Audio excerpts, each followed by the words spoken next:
Hola de nuevo.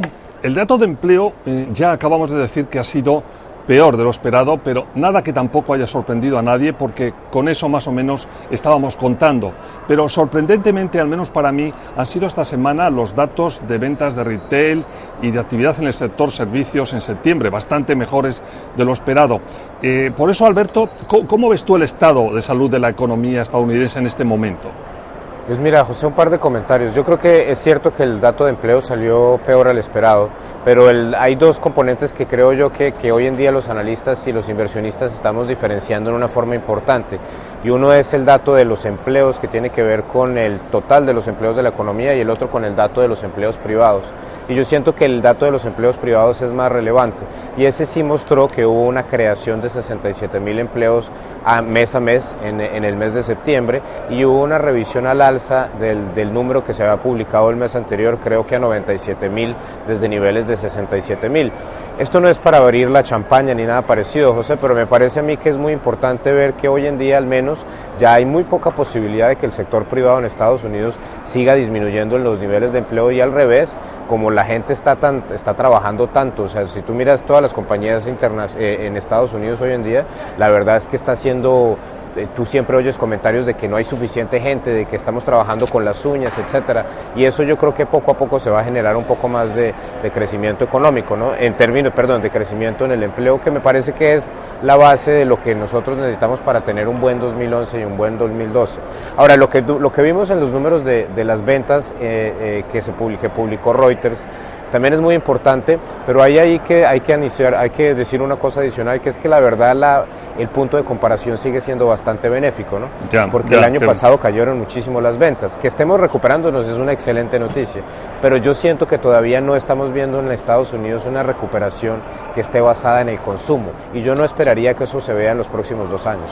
Eso es tremendamente importante, los dos puntos que dices. Yo creo, primero, el tema de ese buen dato de retail y otros muchos que estamos viendo, si los comparamos, claro, lo estamos comparando con una época absolutamente, especialmente mala, ¿no? Y luego lo que decías de los empleos, que eso es muy importante, no está tan mal, es el 9º mes en que el sector privado crece, muy tímidamente, pero crece. Y además se revisan al alza, como has dicho, los del mes pasado.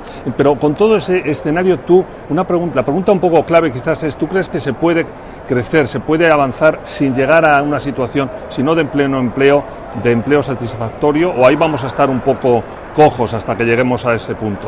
Yo creo que la economía de Estados Unidos va a tener un par de años complicados en los próximos 2 o 3 años. Yo estoy completamente convencido de eso, no necesariamente porque yo tenga alguna clarividencia, sino porque esto ya lo hemos visto en otras partes del mundo, José. Lo vimos en países latinoamericanos, por ejemplo. Acuérdate que siempre que hay una crisis financiera, la recuperación viene, pero esa recuperación al principio es bastante lenta en términos de generación de empleo. Pero a la gente poco a poco se le va olvidando, se le olvida que los bancos estuvieron en problemas, poco a poco los bancos se van normalizando y comienzan a prestar otra vez dinero. Pero eso, digamos, es la base, y siempre lo hemos visto, la base de todas las crisis financieras, que en cierta forma en el mediano plazo dejan hasta buenas noticias o buenos dividendos para la economía, porque se incrementa la productividad de la economía y la gente se vuelve un poco más cauta en sus decisiones. Entonces yo creo que Estados Unidos está exactamente en ese mismo proceso, que yo compararía, por ejemplo, con Brasil alrededor de 1999 o con México alrededor de 1994. Son situaciones que son parecidas en términos de la reactivación, que implica que Estados Unidos va a crecer es más por los lados de la renovación de inventario, por los lados de la productividad y por los lados de las exportaciones. Un punto, Alberto, que hay muchos analistas que tienen en este momento en la mano. ¿Nos habremos quedado corto con el tema del paquete de estímulo? Mira, yo creo que no hay más espacio para hacer estímulo fiscal, José. Estados Unidos tiene una ventaja muy grande, que es que, porque Dios lo decidió, el dólar es la moneda más importante del mundo y Ben Bernanke es el dueño de la Fed. Entonces yo creo que hay mucho espacio para que una persona como Ben Bernanke le ponga un poco más de gasolina a la reactivación económica. ¿Por qué? Porque lo puede hacer, y porque la verdad el costo marginal de imprimir más dinero para este país es mínimo. La verdad es que puedes tener un problema inflacionario en el 2016, pero la ecuación que tiene Bernanke hoy en día es decidir si tienes una deflación en este momento o tienes un problema inflacionario en el 2016. Si yo fuera Bernanke, escogía la inflación en 2016.